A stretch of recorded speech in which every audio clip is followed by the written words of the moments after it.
but you made a good point earlier about, what is light.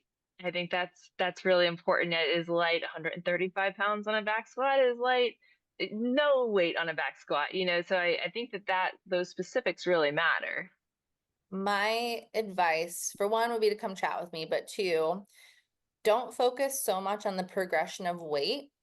Focus more on the progression of internal stability, and that's going to be the best thing for her. And what I mean by that is things that you can change. So let's say if we're talking about a squat, there's the predictable normal body weight squat where both feet are on the floor and they're Mhm. going through a small range. That's going to be the easiest, most stable.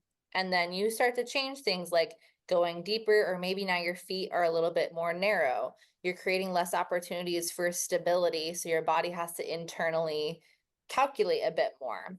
Um, Mhm. maybe you go from that narrow base squat, and maybe you're doing like holds at the bottom. Maybe you're holding a little weight with yourself. Maybe you have a band at your knees. Maybe you're doing a slight split squat because maybe an actual lunge feels too vulnerable right now, but doing a controlled Yeah. stationary split squat as opposed to lunge walking. There's different progressions and modifications that can be made. And that's where the PT component comes in, is I understand physiologically what your body has to account for during these movements.